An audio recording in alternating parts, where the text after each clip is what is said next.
Om Namo Bhagavate Vasudevaya. Om Namo Bhagavate Vasudevaya. So we are reading from the Srimad Bhagavatam, Canto 10, Chapter 23, the Brahmana's Wives Blessed. Text 39 and 40. 39 has not got a purport. So we will read the text and the translation and we will together do verse 40. Drishtva strinam bhagavati krishne bhaktim alaukikim atmanam chataya hinam anutapta vyagarhayan. Taking note of their wives' pure transcendental devotion for Lord Krishna, the Supreme Personality of Godhead, and seeing their own lack of devotion, the Brahmanas felt most sorrowful and began to condemn themselves. So please repeat. Dik Janma Naha Trivrit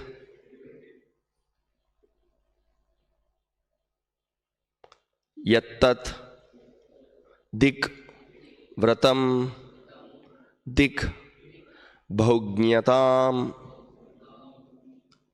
Dik Kulam Dik Kriyadhakshyam Vimukaham Ye Tu Adokshaje Digjanmanas Trivridyatattad Digjanmanas Trivridyatad Yattad Digvratam Digbahugnatam Dikkulam Dikriyadhakshyam Vimukaye Tvadokshaje Digjanmanas Trivridyattad Digvratam Digbahugnatam Dikkulam Dikriyadhakshyam Vimukaye Tvadokshaje Digjanmanas Trivridyattad Digvratam Digbahugnatam Dikkulam Dikriyadhakshyam Vimukaye Tvadokshaje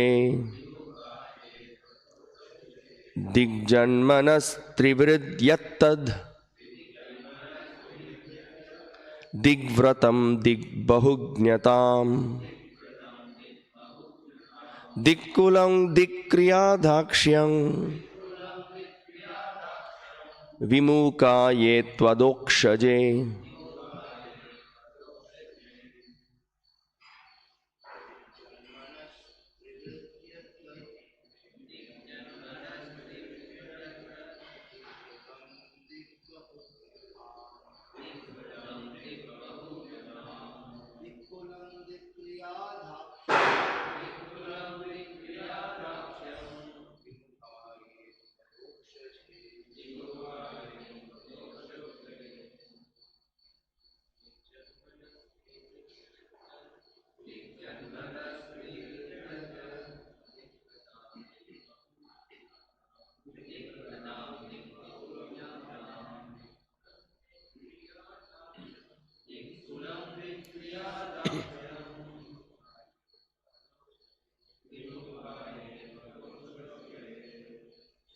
Matajis.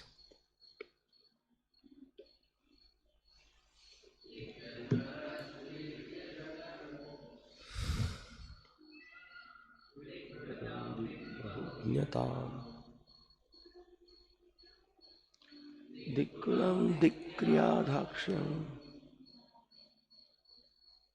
Vimukaye Tvadokshaje. Dik, to hell.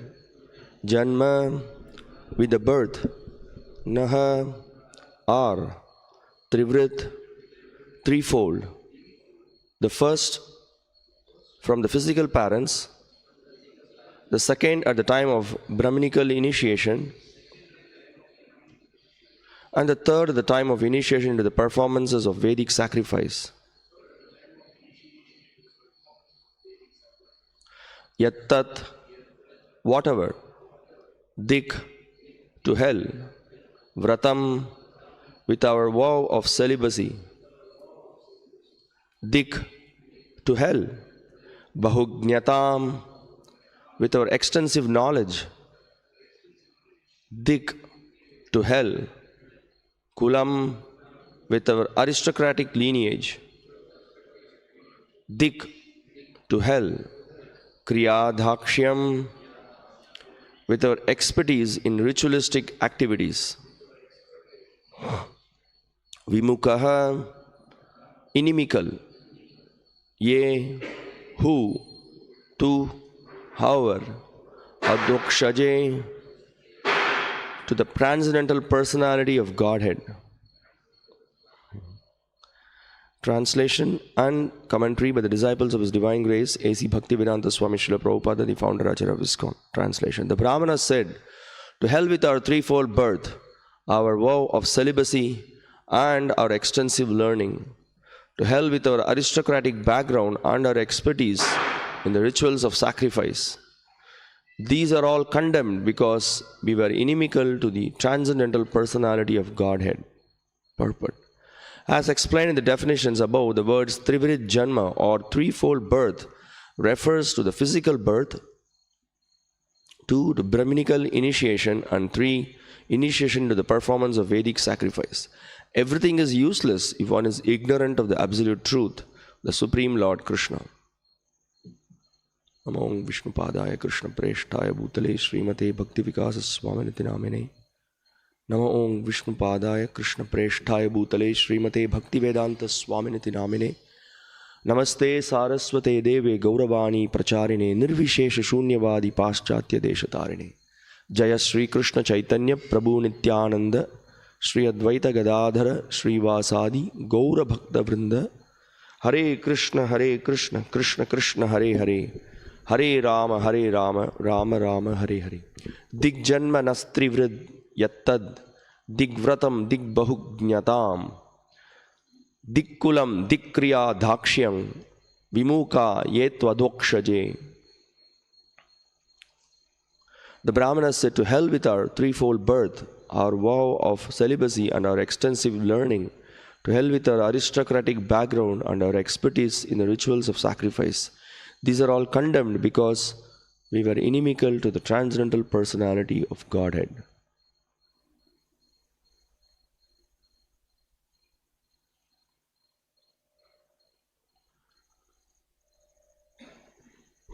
So now we see here that the Brahmanas, they start to speak out their realization. They really felt extremely bad for having not acknowledged, recognized, appreciated the Supreme Lord Sri Krishna and His pure devotees. This is a great offense. It's really heartbreaking for them when they saw how their wives were so devoted, how they were very simple yet they were extremely devoted, and as a result they completely pleased Krishna and they went back home, back to Godhead. It's very interesting, in the Brahma Vaivarta Purana there is another version of the whole story. Just a small, a little, another explanation is given there. When the wives of the Brahmanas, when they were repenting, when they were actually requesting Krishna, oh my dear Lord, we have come to your lotus feet, we do not want to go back, we just want to always stare at your lotus feet and be engaged in your service. So when they were requesting like that, so the Brahma Vaivarta Purana says that the Lord was pleased. And Lord said, so it be. So what He did, so immediately within a few seconds, there was a golden chariot which mounted, there were some gopas who came down, and then all the wives of the Brahmanas were taken into the chariot, and they went back to Goloka. So that description was given there. And then what happened? But we also hear the description that they went back, they agreed and went back. So yes, they are by the Lord's potency, there is a shadow of the wives of the Brahmanas were created. So they all went back. In fact, when they went back home, they were very well behaved. The wives of the Brahmanas could never recognize, and they were so pleasing, and they did all the service and everything. And it was amazing that happened. And also in one of the commentaries to the previous verses, Srila Vishnu Chakravarti Thakur points out that when the one particular wife who was mentioned, that when she just heard about Krishna and his glories, and she could not resist herself, and she left the body in his separation, and she went back. Krishna accepted her. So they explained that not only so it doesn't mean that only this wife is something more glorious than the others, but all were equally glorious for their surrender and dedication. So they were all of them after meeting Krishna. When Krishna said that go back, they very humbly accepted, and then they went back home. But then they were completely in the spiritual body. There was no more. Although they were in the house, but they were totally detached. They were totally spiritual. Anyway, so this is just a little background. And also, I'm not going to get into that. There is also an explanation how these great devotees became the wives of the Brahmanas. There is again another background that is given in the Brahma Vaivarta Purana. Lot of instructions on chastity, lot of instructions on how one should try to please the husband, and how one should follow their Stri Dharma. Very nice instructions.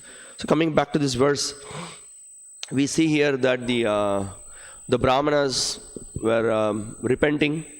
They were feeling bad. We can see that this is a very good expression, that to say that to hell with my birth, to hell with all the knowledge that I have got, to hell with all the expertise that I have gained. That's a very good realization. What's the point? With all these things, at the end of the day, you cannot appreciate Krishna. You cannot accept Krishna's supremacy. You cannot accept Krishna's power, Krishna's renunciation, Krishna's knowledge, Krishna's beauty. It's all useless. It's completely useless. So that acknowledgement is very nice here from the Brahmanas. Yet we can see also, right from the beginning of the chapter, we can see how pride is very dangerous. Too much of knowledge is very dangerous when it is not properly assimilated, when it is not properly practiced. It could lead to a fall down. That's what has literally happened here. On the other hand, we can see someone with a simple heart, may not know many details, but the very strong faith and conviction with which they render service to the Lord and His devotees, that's far superior, and Krishna is extremely pleased by that. So that we see here. So just going back to the commentaries of the Acharyas, just read a short note here. They saw that their wives had extraordinary devotion to the Supreme Lord, who attracts everyone's heart by manifestation of His powers. Not only did they repent, but giving up their pride, they condemned themselves. This is very interesting. So one is, when we make a mistake, we should first of all accept that we made a mistake. That's one thing. And then repenting for that, oh, what a foolish thing I did. And yeah, most probably the mistake could be that could be one of the reasons that we may be very proud of our knowledge, of our abilities, of the power that we have got, whatever. And one has to acknowledge that, I was an illusion. I was completely foolish. So they acknowledge, they could understand that, our wives were not ordinary. They were alaukikim, it's being mentioned here. That they were not interested in anything that will be the fruits that you get from this world. Whatever benefit you may get in this world, they were not interested in. They were not interested in Swarga either. That was also not their interest.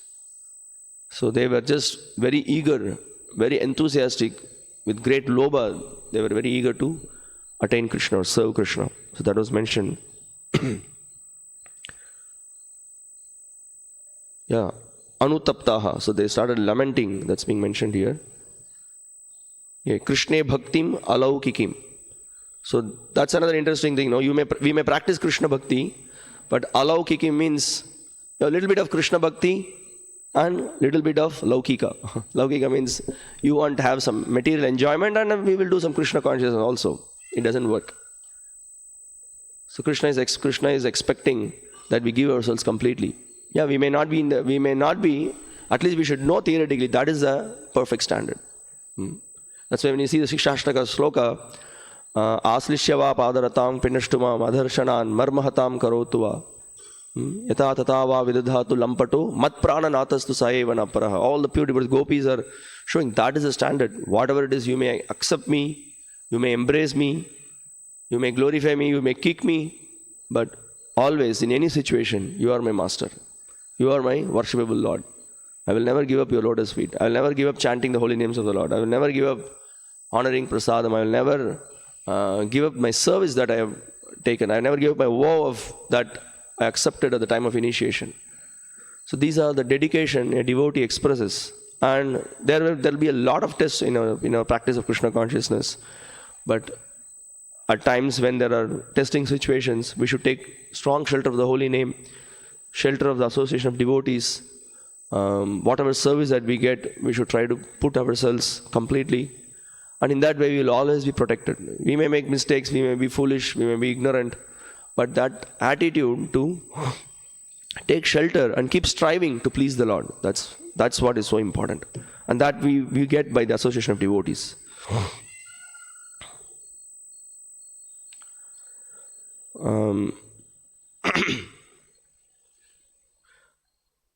So here the Acharyas point out that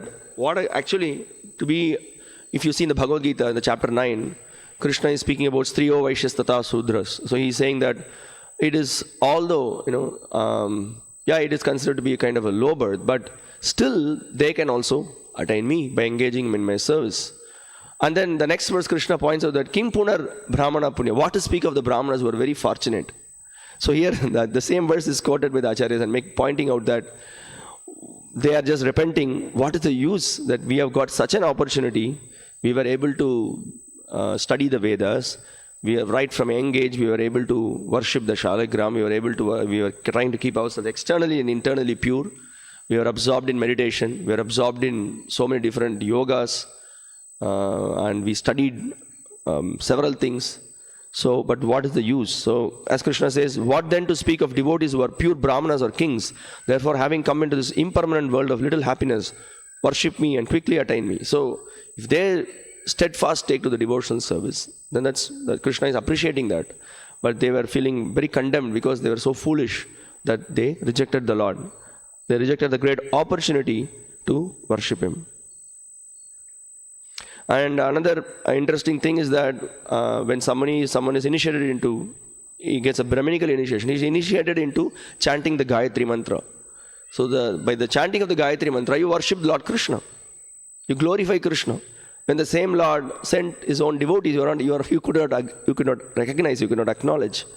So that is also the Acharyas are pointing out. They condemn themselves since though they were Brahmanas, they did not become devotees. Since Gayatri indicates the Lord, by offending Krishna, they offended Gayatri. Evidence that Gayatri indicates the Lord is found in the Gayatri. So it is there, right in the very first verse of the Bhagavatam, Om Namo Bhagavate Vasudevaya. The very first verse, Gayatri is being glorified. And also, in the Agni Purana, it is mentioned, Yatra Dikritya Gayatri Varnyate Dharma Vistaraha Vritasura Vadopetam Tad Bhagavatam Ishyate. Brahma spoke the Bhagavatam in which the killing of Vritarasura is described. Many times whenever Bhagavatam is referred, it is the killing of Vritarasura, that Leela happened. It's a very famous Leela. And so that is being referred. And Bhagavatam is also, after starting the Gayatri, so it begins with the Gayatri, with the first verse, Janmadhyasya Yato Anvayad, the last line being Dhimahi, it finishes like that. So they condemned their third birth, So one is the birth from the parents, and then the second birth is that one accepts the spiritual master and is initiated. And then the third birth is also, of course, the Brahminical initiation also is there. And then they are also trained to perform the sacrifices. So he said so much of knowledge and training and understanding has gone into it. But Everything became a failure. Hell with everything. That's it. This word dik.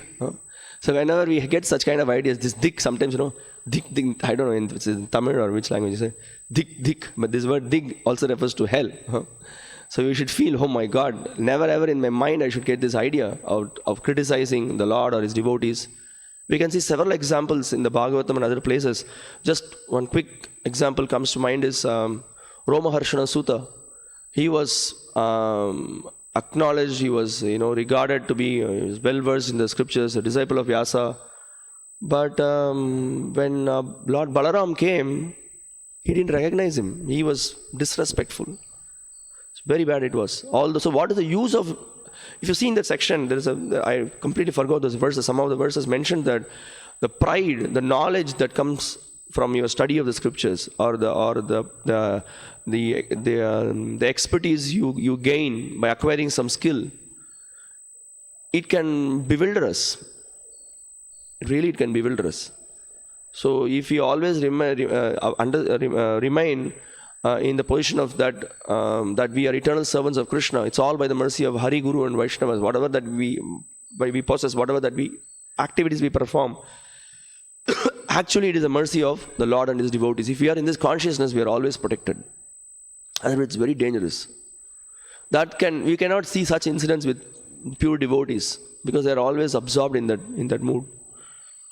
So we can see in the Vaishnava Acharya's songs like Srila Bhaktivinoda Thakur, Srila Narottama Das Thakur, Lochana Das Thakur, all these acharyas, although they are completely situated in such heights of devotion, they claim themselves to be like Atyahari. They claim Atyahari means that they possess so many things. They are bound by sense gratification. We should understand that they are actually trying to point out to us. It's not that they are, but although they themselves think themselves like that. Like Krishnadas Kaviraja Goswami, he says that he is even worse than Jagai and Madai. That's not the case at all.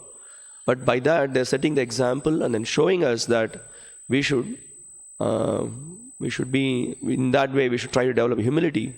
Whatever may be the talents, the credibility, whatever that we get, we should immediately honor our spiritual master and other Vaishnavas from whom we have actually acquired this, and we become fortunate if we use it in Krishna's service.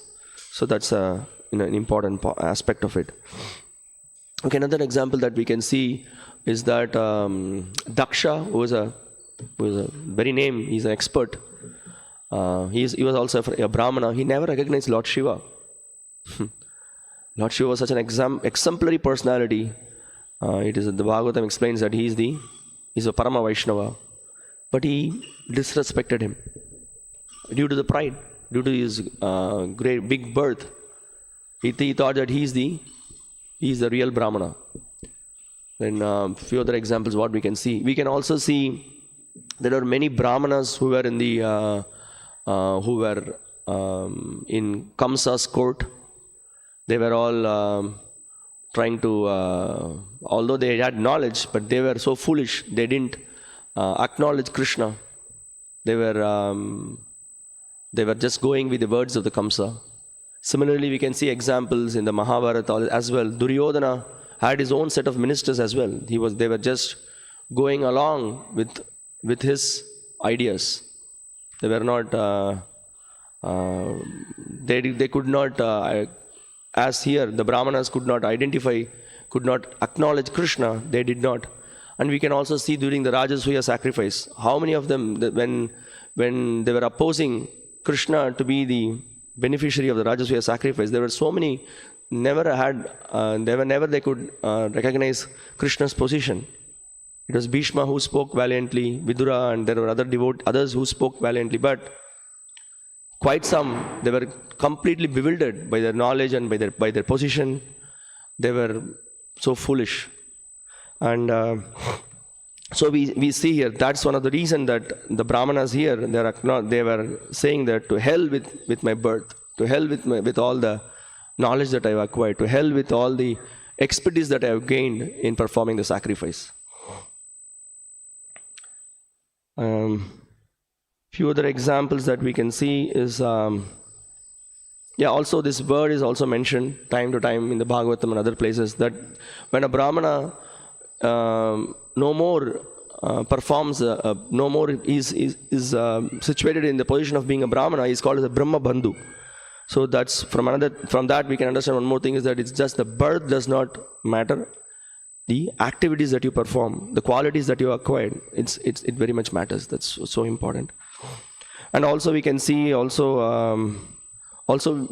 advice that Shukracharya was completely rejecting Bali to surrender himself to Lord Vamanadev. That's another example that we see. So the Kamsa's Brahmana priest that we discussed. The whole incident is this particular verses, the few verses that we discussed. Srila Prabhupada in the Krishna book, he has summarized very nicely. He says, after the return of their wives from Krishna, the Brahmanas engaged in the performance of sacrifices, began to regret their sinful activities and refusing food to the Supreme Personality of Godhead. So this was the point we were discussing before. So that is very much required. At least you need to regret, you need to feel, I did a blunder. That feeling should be there. Then gradually the purification process will start. We can see this example in the Chaitanya Leela as well. Jagai and Madai, they started regretting. They really felt that no, they did a foolish thing. And then Nityananda Prabhu acknowledged that, and Chaitanya Mahaprabhu gave a warning. He said, okay, no more. Whatever that you have done is done, the mistakes, okay, but from now on, don't commit sins. But they did repent, they felt very bad. And we can also see the example in the section of Ajamila Leela. And Ajamila also, he repented for what he did. So repenting is an important thing. So Srila Prabhupada is pointing out that. So they could finally understand their mistake, engage in the performance of Vedic rituals. They had neglected the Supreme Personality of Godhead, who had appeared just like an ordinary human being and asked for some food. They began to condemn themselves after seeing the faith and devotion of their wives. They regretted very much that although their wives were elevated to the platform of pure devotional service, they themselves could not understand even a little bit of how to love and offer transcendental loving service to the Supreme Soul. So that's the verse today that we see. So they said, to hell with our being born Brahmanas, to hell with our learning all the Vedic literatures, to hell with our performing great sacrifices and observing all the rules and regulations, to hell with our family, to hell with our expert service in performing the rituals exactly according to the description of the scriptures. To hell with it all, for we have not developed transcendental loving service to the Supreme Personality of Godhead, who is beyond the speculation of the mind, body and senses. So when someone takes up to Krishna consciousness, so he might have been, whatever background he has come from, maybe he has come from a very rich family, he's highly educated, he's maybe in the particular society, he's very much respected. But then when he comes in the association of devotees, when he comes in front of the spiritual master, he should understand that he is very insignificant. In fact, Chaitanya Mahaprabhu, he says that he says that I'm murkha, I'm fool in front of my spiritual master. That should be the understanding. Otherwise, if we keep all this baggage with us, we will not be able to make progress. It will be an obstacle in our progress to Krishna consciousness. So in one of the purports, Srila Prabhupada points out that everyone has some particular duty. The Shastra has concluded that everyone should glorify the Supreme Personality of Godhead by his own qualifications. If you are a singer, always glorify the Supreme Lord by singing very nicely. If you are a musician, glorify the Supreme Lord by playing musical instruments. Swanashtitasya dharmasya samsiddhir haritoshanam. The perfection of life is to satisfy the personality of Godhead. Therefore, beginning from this earth up to the celestial kingdom, everyone engaged in glorifying the Supreme Personality of Godhead. The decision of all great saintly persons is that whatever qualifications one has acquired should be utilized to glorify the Supreme Lord. In this particular purport, Prabhupada is expanding on when one of the demon was killed. I don't remember exactly who was that. It's in the 10th canto. So all the Gandharvas, the Vidyadharas, all the different demigods, they started glorifying the Supreme Lord. They were throwing flowers and they started glorifying the Supreme Lord, his various activities, his great attributes they were glorifying. So Prabhupada particularly pointed out that, so whatever may be one's position, whatever may be one's qualification one has possessed, unless he acknowledges the Lord and his supremacy and his abilities, and he glorifies, everything becomes useless. So that's the whole point here. That's the whole section that we are seeing here is very much related to that. So Prabhupada very famously, always he quoted this verse, who are the bewildered scientists, the philosophers, they have so much knowledge, but they fail to recognize the Lord and his amazing activities. So this verse, idam hi pumsas tapasas shrutasya va svishtasya suktasya cha buddhi dhattayoho avichutorta kavibhir nirupito yad uttama shloka gunanuvarnanam. Learned sages have definitely concluded that the infallible purpose of the advancement of knowledge, austerity, Vedic study, sacrifice, the chanting of hymns and charity is found in the transcendental descriptions of the qualities of the Lord, who is defined in choice poetry. This is the perfection of life. One should be trained how to glorify the Supreme Personality of Godhead by one's respective qualities. Education, austerity, penance, or in the modern world, business, industry, education, and so on, all should be engaged in glorifying the Lord. Then everyone in the world will be happy. So that's why we have in our society, Srila Prabhupada created this ISKCON so that people from various backgrounds, everyone has got an opportunity to engage in the service of the Lord. Everyone has got different talents, different capacities. Everyone has an opportunity to come and then engage, use it in Krishna's service. So that is one of the purpose of this movement, to somehow or other bring people to the lotus feet of the Lord, whatever may be one's ability, engage in Krishna's service, and thus one will be satisfied, one will be happy using our talents in Krishna's service. To understand how to glorify the Lord is actual research work. So Srila Prabhupada is referring to so many scientists are doing so much research work, but after all the different research they do, first of all, they don't have faith that there is a creator, that there is an intelligence, so they just deny that. So Prabhupada is pointing out here that Krishna comes therefore, education, austerity, penance, or in the modern world, business, industry, education, and so on, all should be engaged in glorifying the Lord. Then everyone in the world will be happy. So Krishna comes therefore to exhibit his transcendental activities so that people may have the chance to glorify him in every respect. To understand how to glorify the Lord is actual research work. It is not that everything should be understood without God. That is condemned. Bhagavat bhakti hinasya jati shastram japastapaha apranasyaiva dehasya mandanam lokaranjanam.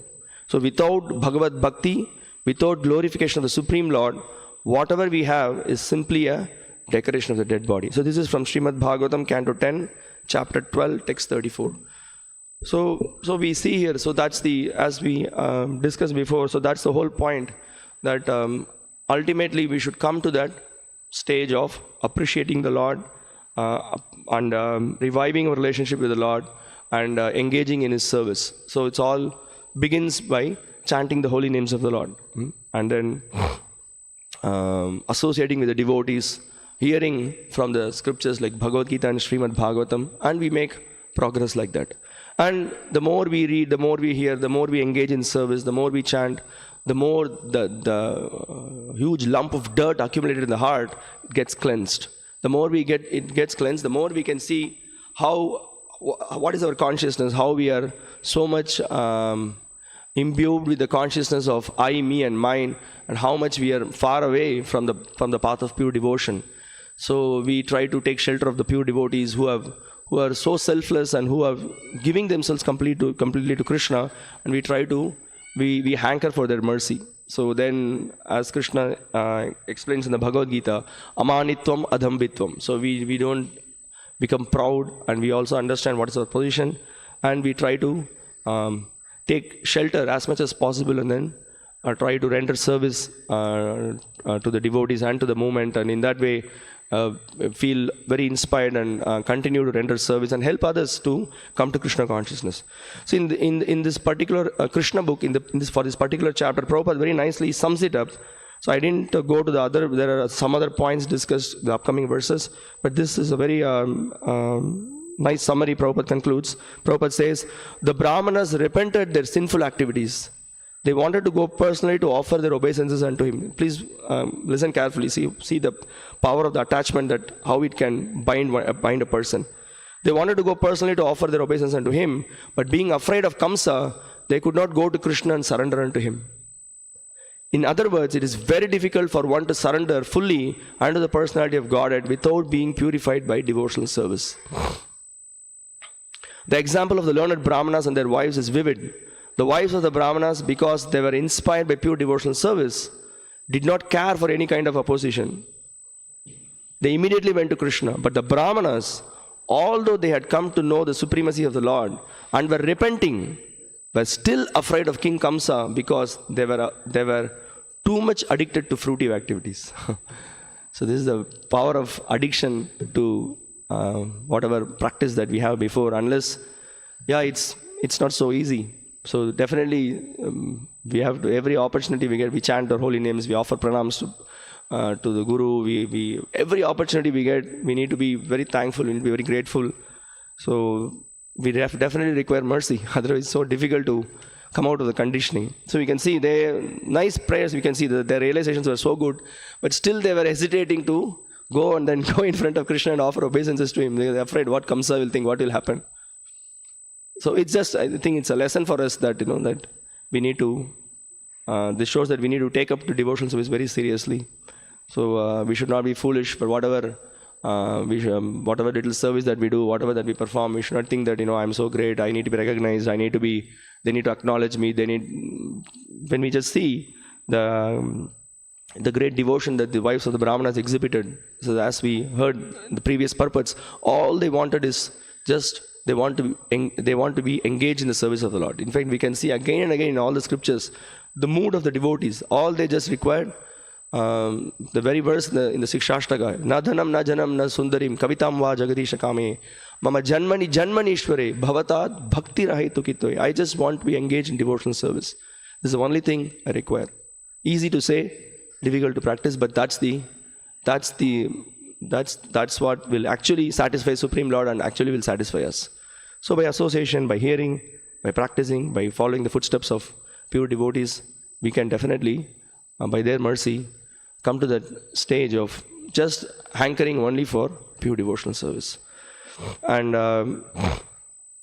so we will see in the upcoming verses that how the Brahmanas are further actually glorifying their wives. They are able to acknowledge and glorify their wives' great qualities. And that's also a very nice way by which a devotee makes progress. That Krishna is very pleased when he is glorified, but he is more pleased when his devotees are glorified. That's also the very important aspect. So we'll stop here. If you have any questions or comments or any other points to add.